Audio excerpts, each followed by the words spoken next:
There we go. Does that look good? Looks good to me. All right. Yay.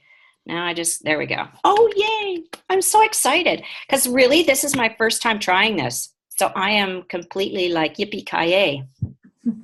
Yippee-ki-yay. Are we ready? Shall we begin? Let's do it. And then if we have people that join us, that's great too. So there's a beautiful picture of me meditating. One of the children that I work with said to me, "Oh, Laurel, you look like you're dead." So I prefer to think I look peaceful, not dead, but I'll reserve judgment that, or you can reserve your judgment. So just to give you a little bit of background, my background is in child studies and child development. I went to Brock University. I've been coaching for over 25 years. I've done millions of these kinds of workshops. I've done them in real life. I go into schools. I go into community centers. I've run my own programs. People have hired me to run programs. I am absolutely 1,000% passionate about supporting families. That includes mother, father, extended family if they live with you, children and their siblings, diagnosed, undiagnosed. I'm just passionate about families being well, and whether that's physical wellness, spiritual wellness, or emotional wellness. So it was funny because when Heather started this, I sent her off a little blurb and she said, well, it needs a few more details. And I laughed because you really whooped my, what can I use that's appropriate? Heiny? And I went, it's good that I have my own opinion on what I think caregivers are needing in the way of self-care, around the idea of meditation and mindfulness. But I went out into the community and I talked to a parent. I talked to someone that works specifically with children and their families with diagnoses. And then I talked to someone who is a practitioner of women's health. From a wellness perspective. And I went out and I surveyed sort of everybody. But from my experience, the questions that caregivers are asking me, it's fairly consistent across the board. And the biggest reason the biggest thing that parents are saying to me is, how can I possibly focus on anything I need when I am just simply trying to make it through the day? And that is across the board. That is a current theme, no matter what the child is diagnosed with. I can only focus in on that child and their needs. I can't even think about anything else because I'm trying to take care of the household. I'm trying to take care of the siblings. And sometimes there's multiple children in families with multiple diagnoses. So you're trying to navigate through that, and I just can't manage it. And so that's one of the things I want to talk about tonight. How can we eke out a teeny tiny amount of time to help us feel better? The second thing is, many parents don't know who to ask when they need help. And I've heard this all over, everywhere I go. No one is as capable to look after and support my child other than me. My husband isn't. Depending on the age of the child, their older sibling isn't. A babysitter isn't. That community group isn't. No one can take care of that child better than I can. So there's really no one else. So it's got to be me. I hear that all the time. So the other thing is that in this household with the diagnosis is that the partner, the sibling, the parent of the diagnosed child also has great needs. So I can't possibly put time in there. So I've got my special needs child with that diagnosis. I've got my spouse, I'm trying to navigate through that. I'm trying to help their siblings. I don't have time to do this. The other thing I hear is, I don't know what my needs are. I don't know what kind of supports I need because I'm here to put out fires. I can't think long term. I can't have a vision for myself because I have absolutely no idea or how to figure out what my needs are. I can't get a shower. I don't have time to go to the bathroom. I don't have time to eat. I'm staking food off my kids' plates because, I'm taking a grilled cheese sandwich and I've made everybody something and then eat the crusts that are left over. I've heard all of this. Heather, does this sound familiar? A huge issue in many households with diagnoses are that finances are tight. I have to spend so much money on resources to get my child or children the supports that they need. There is nothing in the budget, nothing. I am financially strapped because what I've heard from a lot of families, or what I hear from a lot of families, is that one of the parents forfeits their career to stay home to navigate through that crazy system of diagnoses. So that's a reality for many people. So we're gonna address kind of all of these things tonight. Next thing, I'm so overextended as it is. So where do I find the time to practice self-care? Sort of in alignment with one of the other points there. I hear this all the time. Self-care is selfish and self-indulgent. What would others think of me? I have this child with a diagnosis. If I start doing things for myself, my community may look at me and go, well, must be nice that she can go out or he can go out and do that. Or, wow, they're spending time doing something on themselves, then they're obviously neglecting their child somewhere along the lines. We are very, Heather's going, oh, high five, sister. There's a lot of judgment out there. And the other thing I hear is, I'm doing great. I don't need anything. I'm fine. Then they close the door. They go into their closet. I heard of more mothers going into the closet and crying uncontrollably and hiding it from everyone. I'm great. I don't know how many of us are great little actors or actresses out there. I am one of them. And because of the work I do, I don't ask for help. I find it very difficult to ask for help because if I'm the helper and I have to ask for help, what does that say to my community? Probably that I'm human, but anyway, the idea is helpers don't need help, or they know where to go to get help. That's not always the case. And any parent I know that is parenting through a diagnosis or diagnoses is a helper. So our needs are always bottom of the list, or not even on the list. When I ask parents to sort of isolate what their top 3 or 10 priorities are, when I ask them and I say, where are you on this list? Oh, I'm not even on there. Alrighty then. So that's what caregivers are talking to me. Anything you want to add, Heather, to this list? Does that look like a good overview?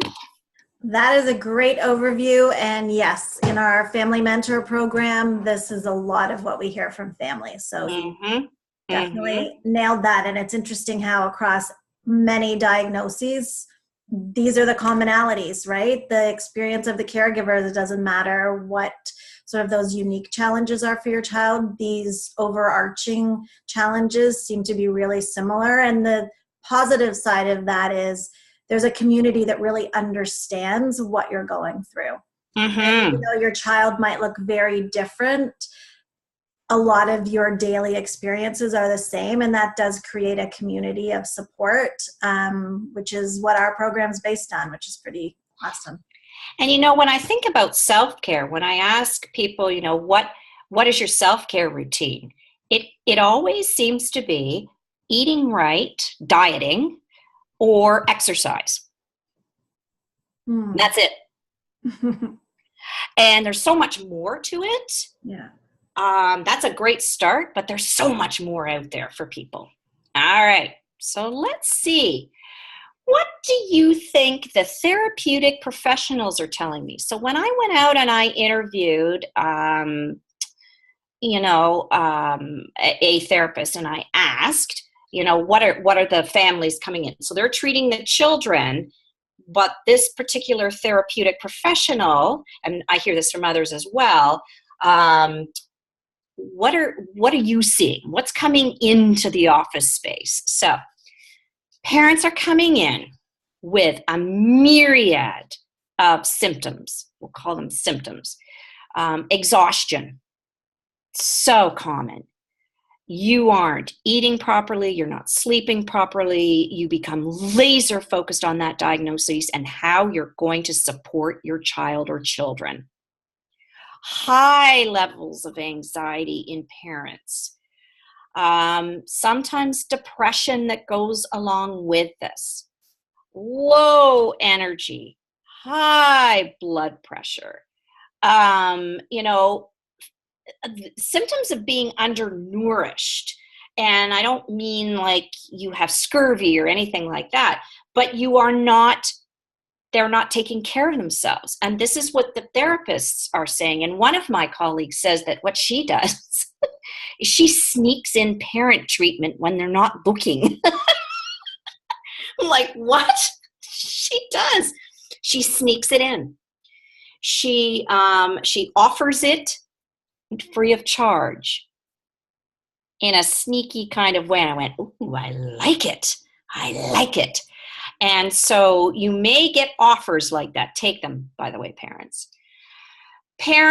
So the second thing on the list is parent or caregiver worries and fears can directly influence the diagnosed child.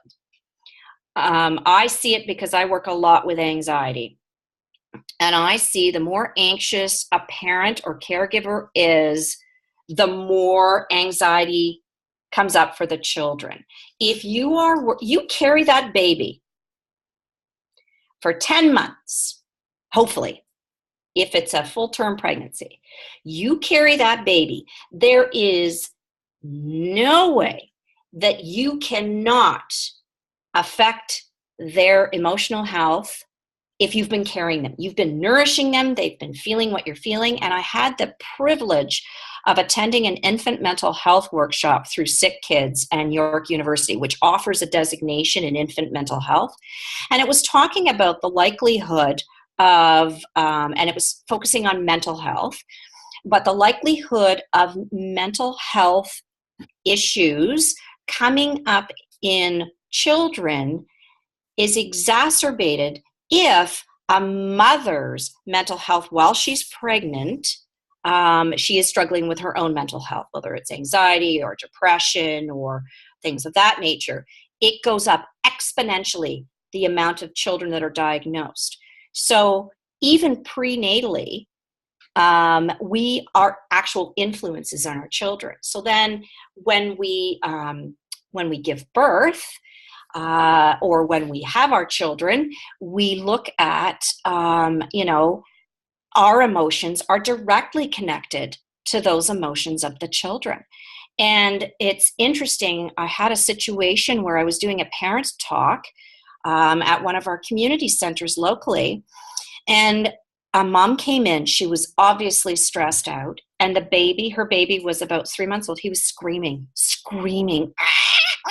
And it was back in the days, they don't do this anymore, where they separated the infants from the parents so the parents could actually get the content of the workshop undisrupted. They've totally changed their policy now when the babies go in. So I said, okay, it was all moms. Moms, here's what we're going to do. We are going to close our eyes right now, and we are going to send that infant some loving, kind thoughts. And so I don't know what compelled me to do this. And so I said, can we do that? And all the moms went, yeah, of course, of course. So we closed our eyes and we sent, and even the mother did this, we sent that baby some kind and loving thoughts. And we opened up our eyes, and then I started doing my talk.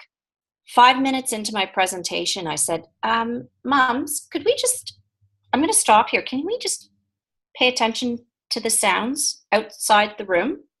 Anybody notice the baby crying? They all went, they stopped crying. So we don't know the energetic influences we have on our children. I have done this experiment now twice on a plane with a crying infant. One directly behind me on a flight to Vancouver, and one on a flight to Costa Rica. 7-hour flights, 6.5, 7-hour flights each. And I did the same thing. I closed my eyes and I sent both of the children kind and loving thoughts, said you're going to be really, really safe. Those babies stopped crying. I kid you not. I'm like, okay, so you could try this at home. Just close your eyes. Your kid's derailing for whatever reason. Just close your eyes and send them some kind and loving thoughts. Breathe deeply and let me know if it's worked before. So anyway, just a little thought. So the other thing that therapists and practitioners and professionals is they see the whole picture. They see the whole dynamic in the family. They are able to offer sort of a whole picture scenario to you, for your family, not to you. And so what they're able to do is see the connection mom to child, mom to sibling, mom to parents. And oftentimes they can offer up some thoughts, some guidance to help best support you. Many parents and caregivers isolate themselves from friends and family for a myriad of reasons. What I hear a lot, I work a lot in the autism community, and what I hear is that my child's behavior, no one understands it, and so I do not want to take my child to a typical home, so I am keeping him or her at home. I'm not going anywhere. Or my child has such a disability, like such a physical disability that they can't transition to someone else's home because they're not equipped to take care of my child there. Or if something happens to my child there, I don't have all my resources. Or when I take my child to someone's home, their anxiety is through the roof and their behavior changes. They become antisocial or aggressive or angry, or they're crying all the time. So parents and caregivers often isolate themselves because it's easier on them. So they think. And, or they find, or they isolate themselves in their own community. Someone that will accept their child because that friend has a child with a similar diagnosis. So, it really is an isolating thing to have this. Parent caregiver overwhelm and stress is real. Many parents whose children have been diagnosed really do have the symptoms of post-traumatic stress disorder.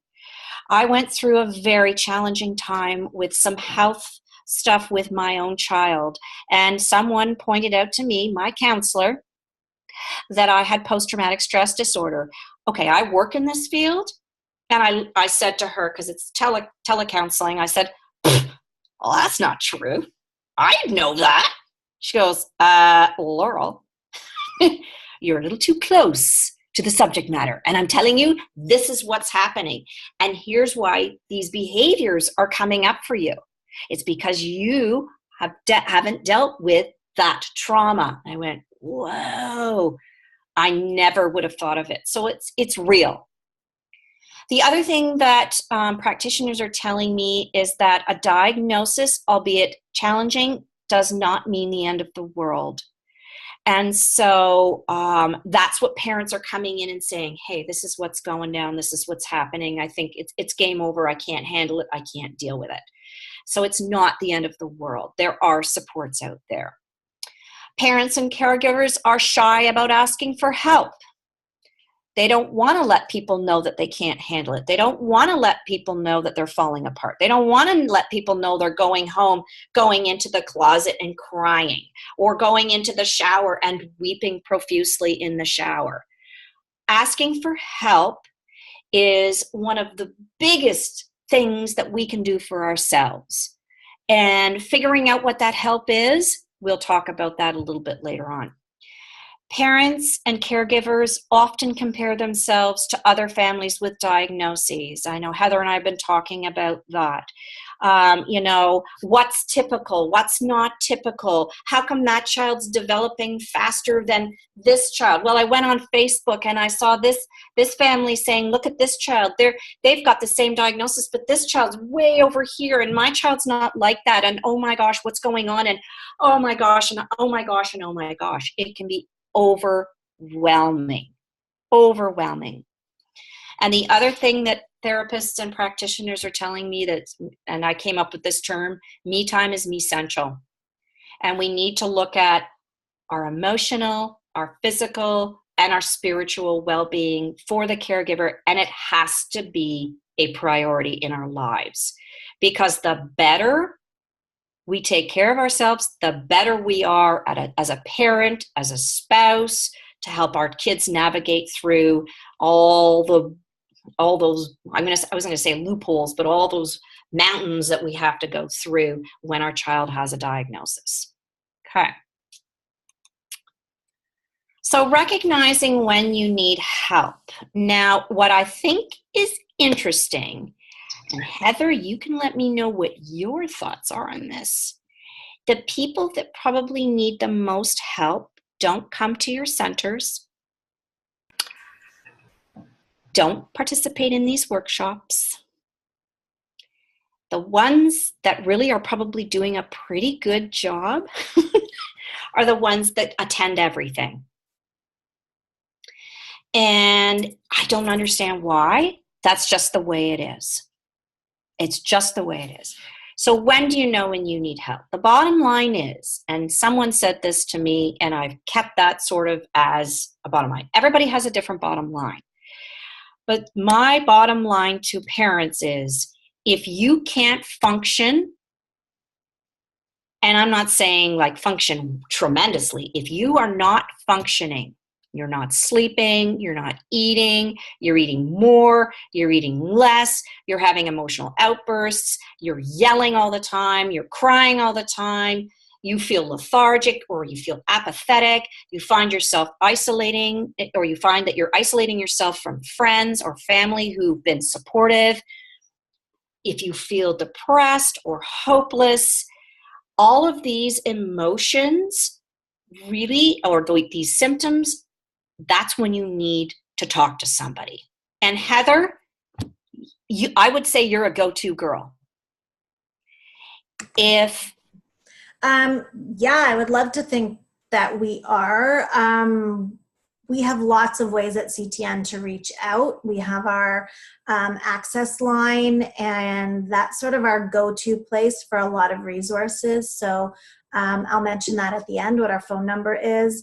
And these are service navigators that can get some of that social work and family counseling support for our families. Sometimes it's just a one-time, let's just check in with each other and get you set up for success in your family. Yeah. Sometimes it's connecting with a mentor. So our particular program connects people who are feeling isolated and overwhelmed and maybe even dealing with the grief of a diagnosis with another parent who gets it, who has literally gone through the same thing as you. And there's something really powerful in that natural relationship, and that moment where you connect on your shared stories and shared experiences and can say, oh, like, I'm not alone.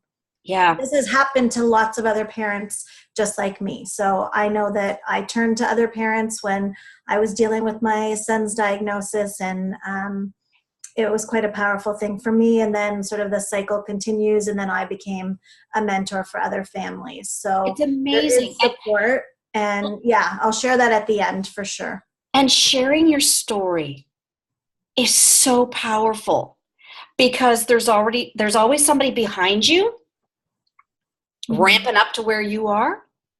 And there's always somebody ahead of you. So like there's a full spectrum for families of like newly diagnosed to now I'm navigating through, parenting an adult with a diagnosis, so and the more we share our story, the more we open up and we talk about, oh my gosh, I'm not sleeping. Oh, I'm not eating. I've lost like 20 pounds or I've put on 100 pounds, whatever that is. I'm crying in the shower. I'm crying in the closet. I'm crying in the car. I'm yelling at people. When you share that, you don't know who you are going to influence and who you're going to make it okay to do this. We often think it's embarrassing, but in actual fact, it proves that you're normal.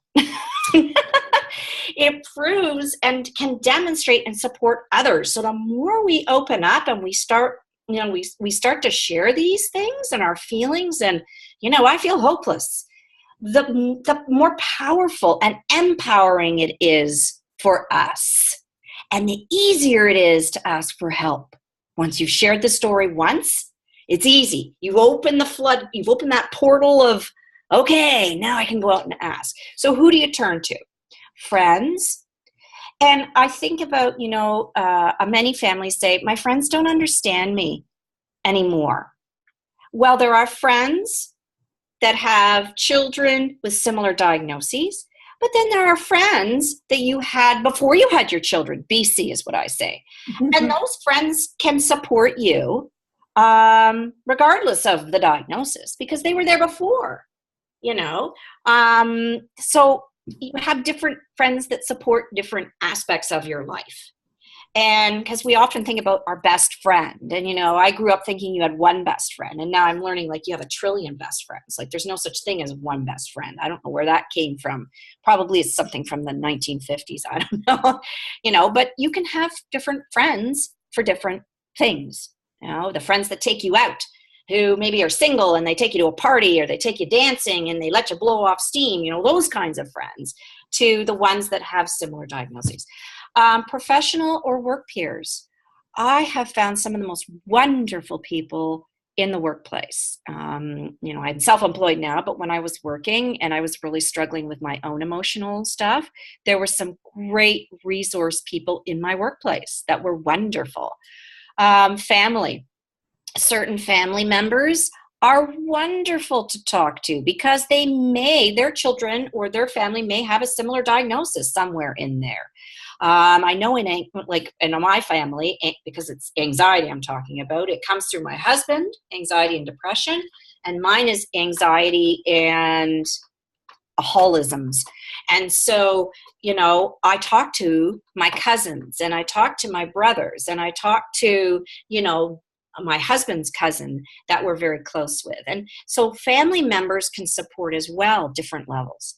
Social networks, Twitter, Facebook. Well, that's how you and I met, Heather. We met on Twitter.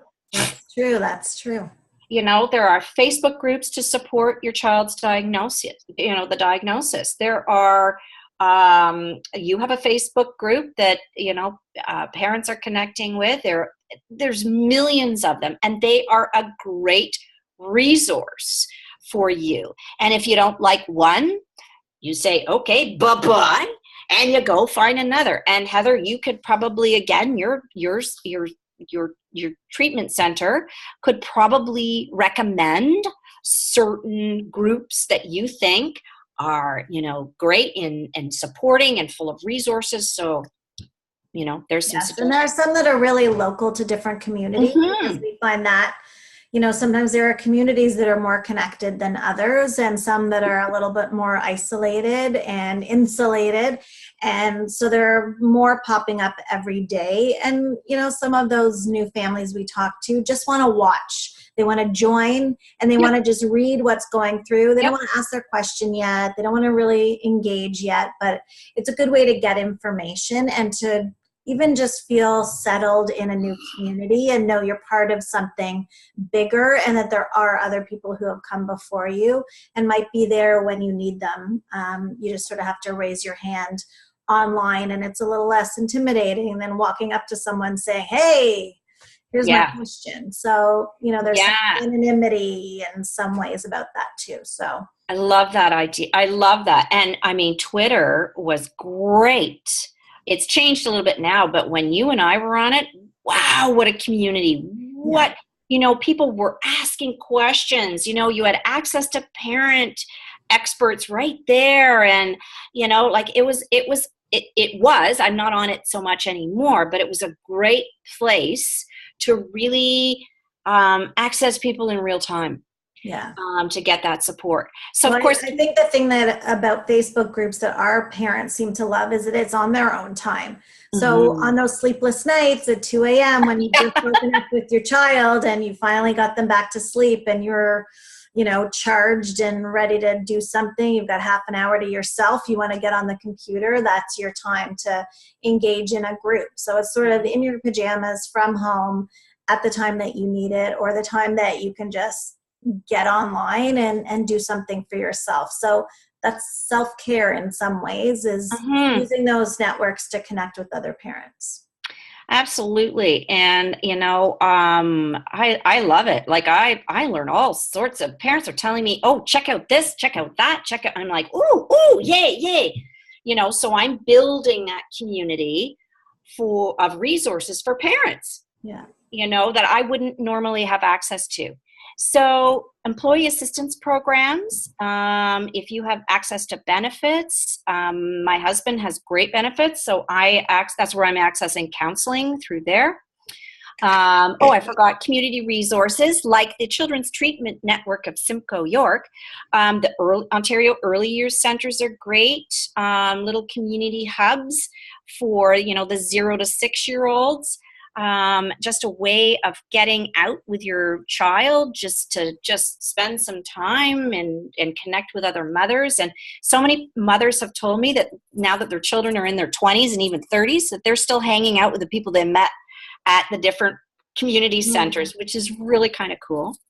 Well, sorry, I just want to say on our website, so CTNSY, we do have an amazing events calendar, and we're trying our best to grab as many events happening across Simcoe York as possible for 0 to 21 and even older. So Nice. events for young adults, events for parents of young adults, workshops, drop-in times, resource days across both York Region and Simcoe County. So it's a really good place to go for a lot of information. And then we do disseminate it on our Facebook page as well, so that we try and get as much information out as we can. While we can't host everything, at least we can share that information for our families in one spot. It's amazing. So I'm hoping, with this, more communities will be reached, more people will be reached. It's like, that ripple effect. You tell two friends, or that old shampoo commercial, you tell two friends, and so on and so on and so on, whatever that was. Professional associations are really great as well. A lot of the autism networks, Tourette Canada, it has a great website. CAMH has lots of supports for mental health. It's really important that you establish your circle of support. I tell children all the time to figure out who are those support people that you want to have in your life. And adults need to think about that as well. Parents need to think about that. Who's that circle of support when the poop's hitting the fan, the proverbial poop is hitting the fan? Who do I turn to? Who can I connect with? Who's available? What can they support me with? So it's really important that we figure out who that is. So I want you to think about that. Who would be my circle of support? And just start jotting down some ideas. So different ages, different stages. One of the things that will influence is the age of your child. So depending on how old your child is, depending on your stage of diagnosis, will result in different needs. So for preschool children, for the age of the child, establishing self-care strategies is so important when you have a newborn. And, if you can do that, if you can manage that, then you actually set yourself up to continue to be a pattern, a routine, like brushing your teeth every morning. Although some of us don't even get time to brush our teeth. So maybe that's a bad analogy. Could be a good analogy. I like to brush my teeth all the time. I had lots of dental work, so I'm very oral hygiene focused. So for me, that self-care routine is really, really sort of every day. It has to happen every day. Do I forget about it? Yes. Do I feel guilty I've forgotten about taking care of myself? Yes. Do I promote this to everybody else? Yes. But I still forget about it on it. So, little reminders. But if you can establish it at that early stage of life, and it's funny because when I used to go into the early years center, we had a lot of grandparents as caregivers. And they'd be sitting there in their session. A couple of them would bring in their knitting, and they'd go, ladies, self-care is really important right now. You must take care of yourself. And here's what I'm going to recommend. These knitting ladies used to be there because they brought their grandchildren because their daughters or sons were working. And they were talking about it. Grandparents will tell you self-care is really, really, really, really important. For school age, and new parent groups are a great place to find that. School age kids, the playground is one of the most powerful places to get resource and access information. If you take your child to school, if you have an opportunity to be on parent council, if you are connected with teachers, oh my gosh, there are hordes of resources, I don't know if that's the right word, on the playground. And opening your mouth and saying, this is what I need, this is what I'm struggling with. I used to learn so much about what was in our community from the parents that were hanging out when I went to pick up my children after school. So, not only are you going to be forming friendships, or your children will be forming friendships maybe with similarly diagnosed children, depending on where they're going to school, you can access those parents and get resources. It's amazing to me. If there's any extracurricular activities that you're participating in, you can access it there. But the school playground has so much content, it's shocking if you know who to ask. And I always call them the big mouths on the playground. They're the ones that know everything. The big mouths in the school, they know everything. They're probably president of parent council. You go to them, you say, oh yeah. And the next thing you know, they've printed off a list of 25 people that you can go and find out stuff. They're great. They're great. The adult child is, again, your focus is going to be on letting go and creating a life plan for you and creating a life plan for your child. And it's a little more difficult to find groups, but you just shared that you have that at your center. I actually run a social group for adults with autism. Parents come, drop the adults off, and then they just hang out and socialize.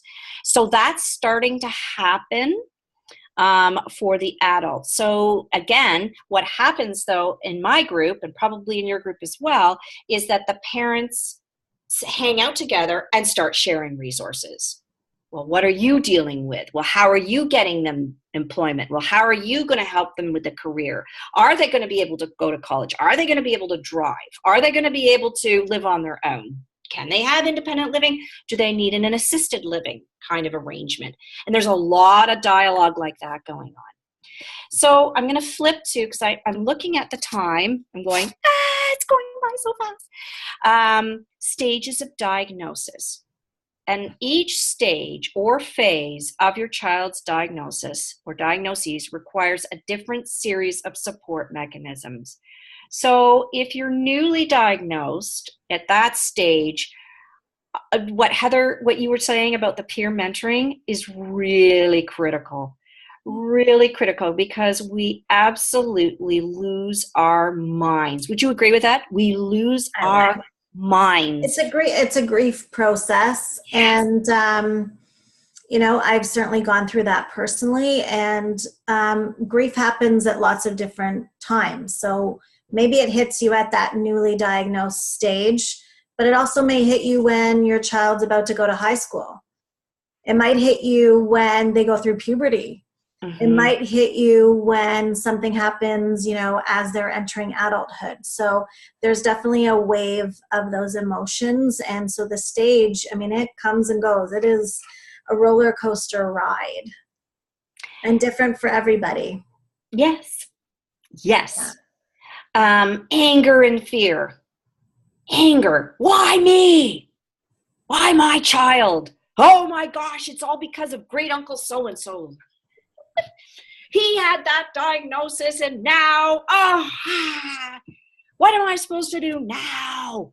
Or I am scared out of my mind because did I do something? Did I do something to create that? Did I do something? Did I not parent right? Did I not eat right? There's that guilt. I did it. The reason my child is like that is because my family has this gene that is in the family, and I it's my fault. It's my fault, or it's his fault. There's a lot of blaming going on. There's all these really big emotions. And then, of course, we talked about this briefly, the comparison stage. Well, so-and-so's, and it's funny. So I was mentioning this group of young adults with the diagnosis of autism. One person has her driver's license. Now, another one of our members has just passed her written test. So now all the members are saying, I want my driver's license. Of course. So they're comparing themselves to themselves. Yeah. Well, if they're capable of it, then I am. Right. And so the kids are doing it. And I hear that from kids. Well, they have a diagnosis of that. I should be able to do that too. And so as adults, we're doing the same thing. In children, it's how we learn. By comparing things to things, that's how we learn. That's how we learn to classify and organize information. That's how our brain figures out that a round object is an orange, or a round object is a hockey ball, or a small round object, orange object is this, right? That's how we learn. So it's something that we naturally do. What happens, unfortunately, is we're looking at other parents with kids with diagnoses, and we're thinking, well, if they can do it, or why can't my child do it? Right. Why can't I do it? How come they're able to do this? How come they aren't? I don't get it. So there's a lot of that going on. And then, of course, everybody is worried about the future state of their child. I don't know where they're going to fit in. I don't know how they're going to belong. When I pass away, who's going to assume who's going to be responsible for that? Do I put that on the sibling? Who do I put in the will that takes care of my child? All these thoughts are going through our minds on the future of our child. And so different ages, different stages. So let's talk about what self-care looks like. Heather, what's your favorite self-care thing? You know what? Recently, to be honest, I have been taking bubble baths. I actually used to bathe with my 3 kids, which was not really relaxing per se, but we have a lovely 3 boys. Bath. 3 boys. Yeah, lots of bubbles, if you know what I mean. I was going to say, any brown logs? No, oh, thank God. No, but recently I've been on the weekends, like when I kind of need to have a few moments. My work life has changed and home life is busy, and there's just a lot of stuff actually going on in our family. I've been kind of sneaking away, closing the door, and actually going in a bubble bath. And it's really nice. I started writing a gratitude journal again, which I kind of ebb and flow, and some days I remember and some days I don't. But there's some practices I've used to find really helpful, and I'm trying to resort to those things that I really appreciated before. But sometimes self-care looks like an awesome coffee at Starbucks. By yourself. That is such a treat. And that's like a treat for me. I'm not treating anyone else. I'm not, putting the special cookies in the lunch bags as a treat for my kids. It's a treat for me. So Sometimes it's grocery shopping by myself or sneaking off and spending a gift card that I've had in my wallet for, I don't know, like a year, and finally going to that store and not having to spend a dime because I had a gift card from a birthday or a special occasion, and that's my self-care. So I think it looks, it can look really different for lots of different people. Absolutely. And, so this Christmas, my husband said, I said to him, you know what I want for Christmas? I want a spa gift card. I've never had one. And he went, that's so funny because I was thinking of getting one. Where do I go? I said, I don't know. Ask my daughter. My daughter knows everything about me. When she was little, I told her I wanted a diamond tennis bracelet. I still have it somewhere. She spelled it DIAMINT. And she made one with string and beads. She knows what I want. And I think my son does too, but he's different. Like, my daughter kind of knows sort of the physical, sort of more the physical things, but my son sort of knows more the spiritual side of mother. And, and they pay attention. They know when you're stressed out. They know when you need stuff. So if your kid is saying, hey, you need something, it's time. So I want to make some recommendations that are light and fluffy and easy. First thing on the list is get rid of your children. I don't mean it like that, but find respite care for your child.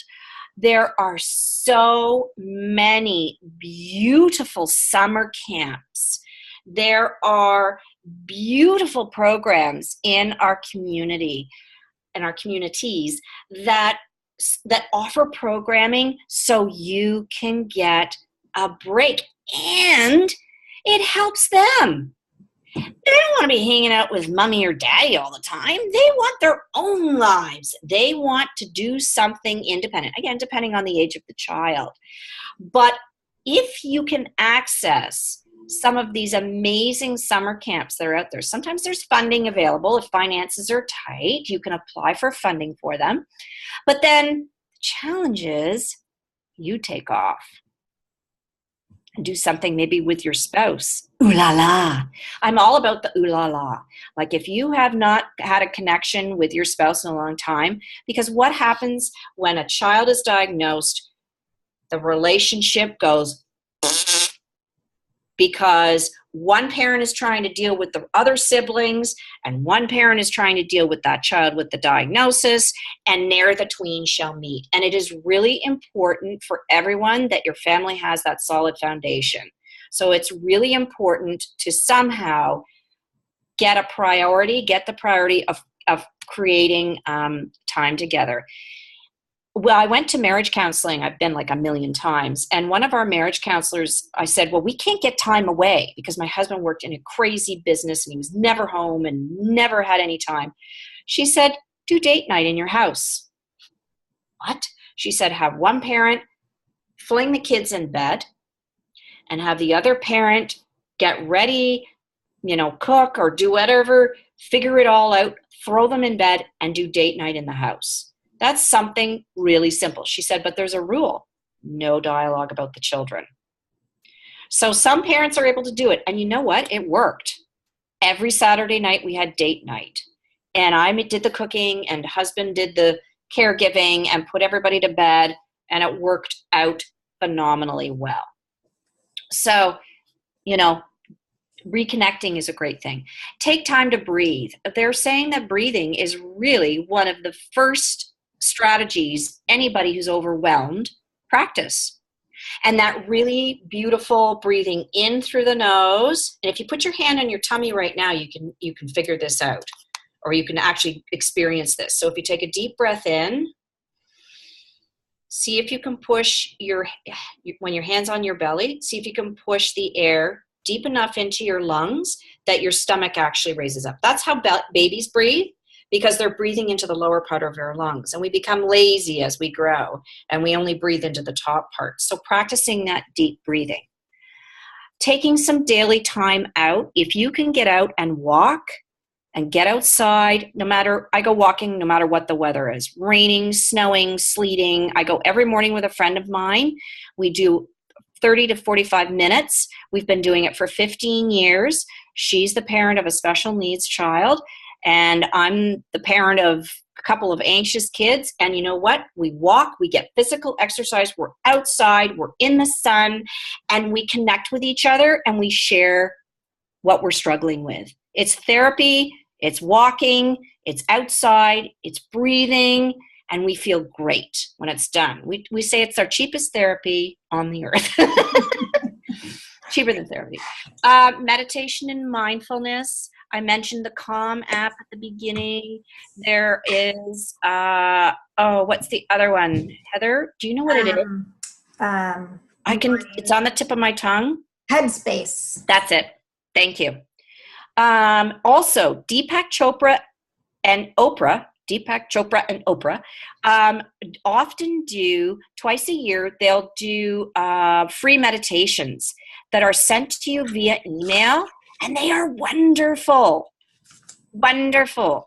And they're 15 minutes, and they're available. It's a 30-day meditation. So if you've never done meditation before, it's great because it's a ritual that you can use and to get that 30 days in and practice it. And people are telling me it's wonderful. I used to do it, and it was fantastic when I first started meditating. And there are millions of meditations on YouTube. There's millions of stuff out there. You just have to play around to figure out what you love. And the benefits are, ready? I was told I look 10 years younger than I really am. So if you're looking for the fountain of youth, meditation, because your face loses all of its tension and stress if you're relaxed. Same thing with yoga. So any of those mindful kinds of activities, meditation, yoga, lots of people love yoga. I'm not a yoga fan as much as I am a meditation fan. I can't help it. Take naps. Yes, you heard me. Take naps. If your child naps, nap. If you're not sleeping, nap. Do something. Do something to support yourself. You'll feel much better. Sleep is essential, and many caregivers aren't getting enough sleep. Eat well. I mean, that's a no-brainer. But there are certain foods that you can consume that assist in lowering, and helping support anxiety. So blueberries, any of the deep-colored vegetables and fruits, really great.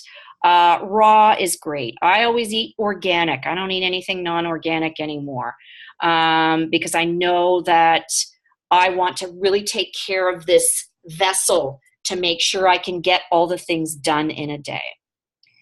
You need to also decipher what your warning signs are. For me, if I start to consume more than one glass of wine and plow through several bags of potato chips, I know I've got some stress going on. That's why I go, uh-oh, or I start to reach for that, and I go, oh, yeah, okay, what's going on?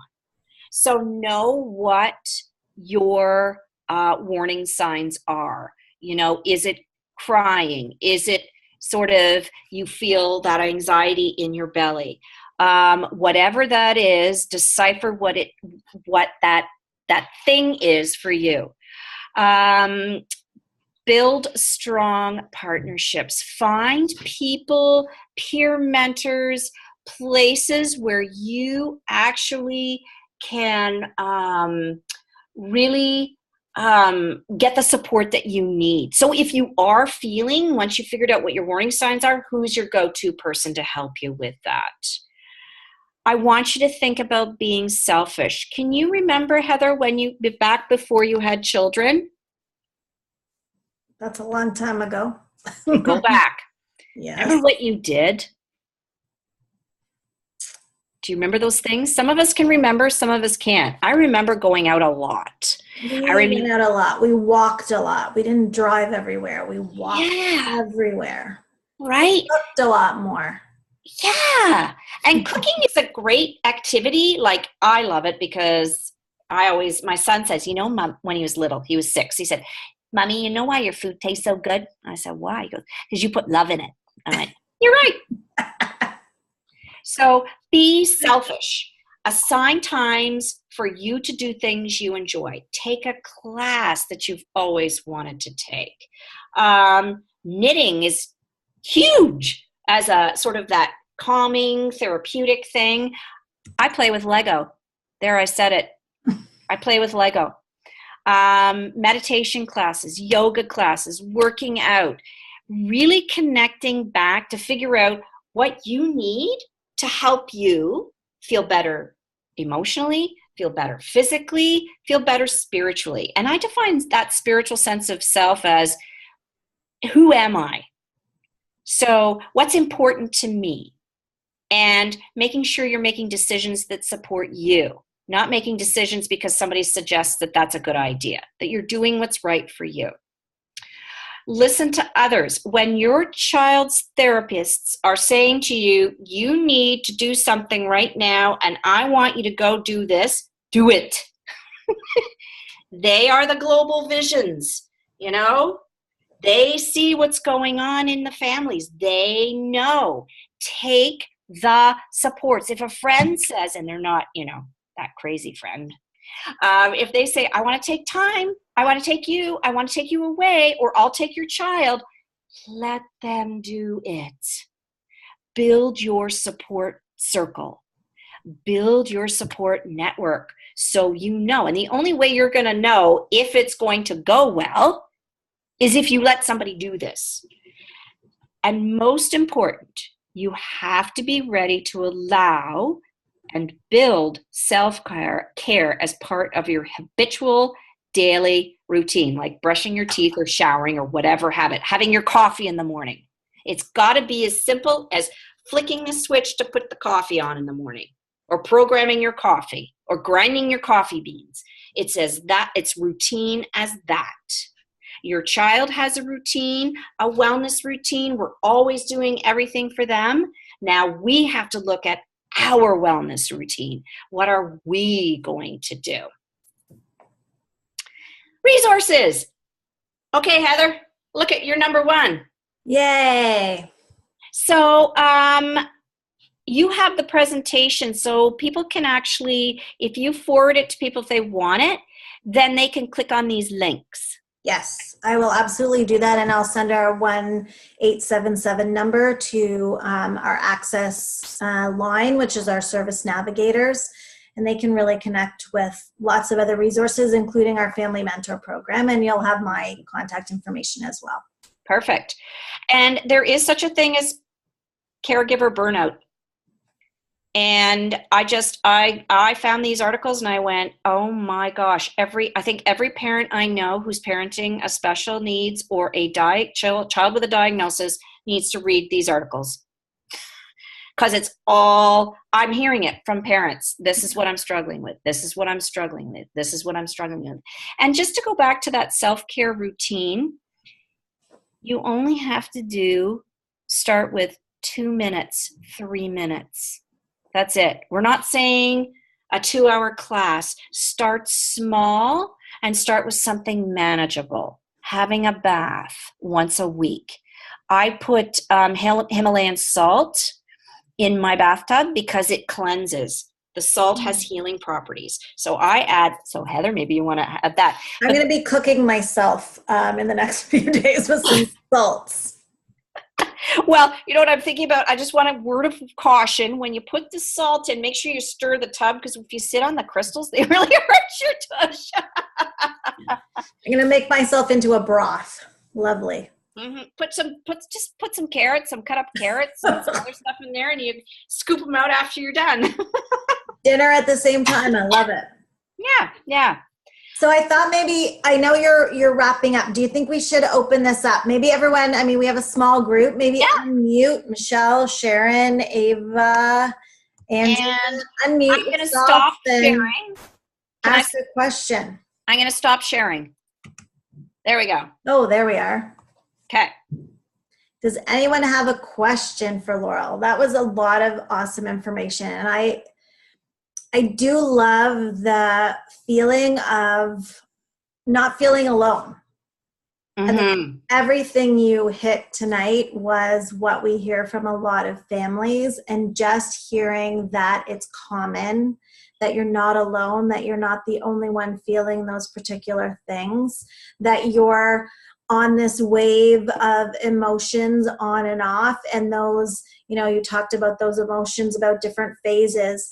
They can also happen through the whole lifetime of your child. So you could be, frustrated, you can be overwhelmed, you could be angry, you could be fine, you can be then angry again, you could be overwhelmed again. I mean, it tends to ebb and flow when we have a child that has some challenges and a particular diagnosis in a lot of ways.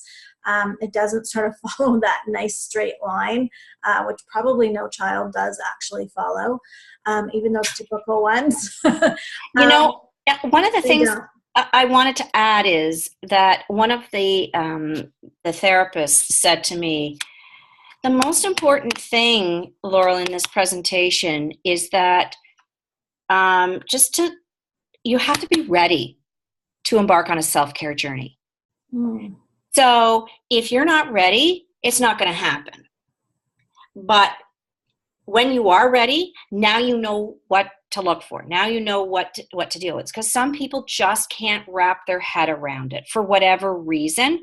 So they said, you and I both know you have to be ready. Yeah. Unfortunately, what it usually takes for someone to be ready is a personal health crisis. Mm. High blood pressure diagnosis, malnourishment, collapse, overwhelmed, has to go to the hospital because they're overwhelmed, because they're not sure what's wrong with them. So what I am encouraging, pleading with everybody here tonight is that you please don't take the reactive approach. Please make a promise to yourself to do something small to start now so that it doesn't have to get to that level of collapse. Yeah. And it's human nature to help, and forget that you even exist. And it's always a crisis when somebody makes big life changes. You don't have to make big life changes, and you don't need to have a crisis. You can just start today with something small, like breathing. Yeah. No, you're absolutely right. Michelle, Sharon, Andrea, Ava, Masuma, any comments, questions? We'd love some feedback. We're going to do this presentation again on Thursday during the day with some of our family volunteers. We're going to meet in person. We're going to do it online again. Any questions for Laurel, for me? Any feedback from tonight's presentations, things that you'd like to know? Ava, you raised your hand. How does Ava raise her hand? I love it. That's cool. How do you do that, Ava? Hi, Ava. Yeah, that was cool. I don't have any questions for now. I just wanted to thank you guys. This was very good and very helpful information.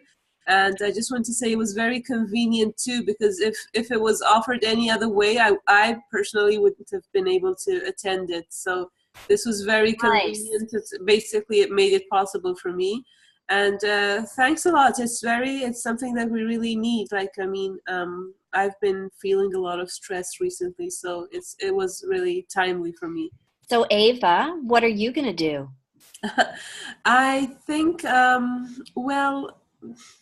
I basically, some of the things that I've always been interested in, and I've kind of fallen far away from them. I'm struggling to get back to them. I've basically put a hold on my career right now.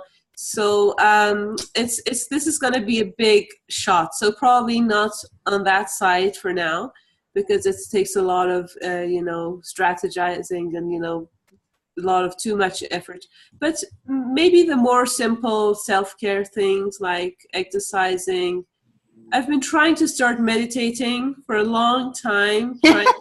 That's really, really, small goals, like a few minutes, but somehow I haven't been able to really I kind of get it into my schedule. But it's still on the list of things that I really want to do. But Ava, you realize you just took an hour tonight for yourself. Yeah. Yes. So yay to you, because it was you a found good that hour.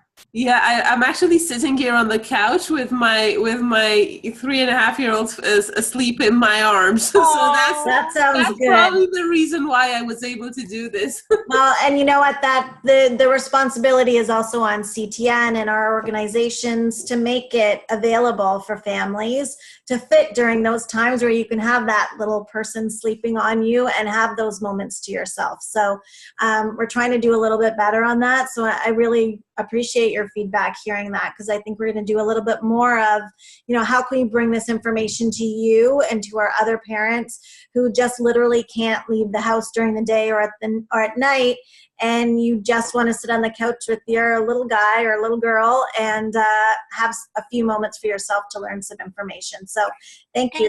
We're hoping to do more of that. Yeah, Ava, thank you guys. I'm going to suggest, do you sleep at night? Do you go to sleep at night, like regular hours? I'm getting better at that. There was this time, maybe about a year ago, that I was sleeping at around 3 a.m. every night. Wow. And I was trying to, basically at that time, I was trying to get some things done, like read a book or do some things that I would like to do not to feel, so empty, and so that's not to feel that I'm not doing anything at all besides the normal. Well, but then I was at the reason why I stopped doing that was that I was getting sick a lot. I was catching a lot of, I always had a cold. I was really not feeling very well, and I felt like there's something that is not right here. So I just I kind of maybe I just exhausted myself, so I just stopped doing that. So at least my sleep is getting a little bit better. Yes, when the children sleep, I sleep. How about doing your meditation before you go to sleep at night? Yes, that Take would the headphones in. Yeah.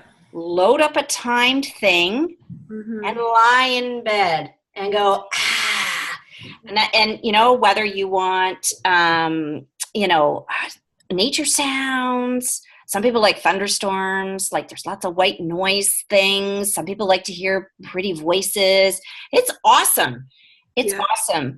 But that's a great time to meditate, and it will help with your sleep. Yeah, actually, I've tried that a few times. The problem is that if it's, I fall asleep. So meditating, I just fall asleep. Perfect. Good job. Yes. Well, it's not, on the sleep aid.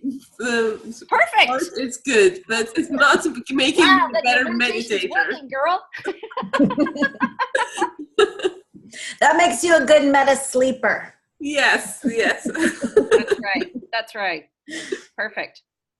So thanks again. That's great. Thank you so much. It's nice to open it to other attendees.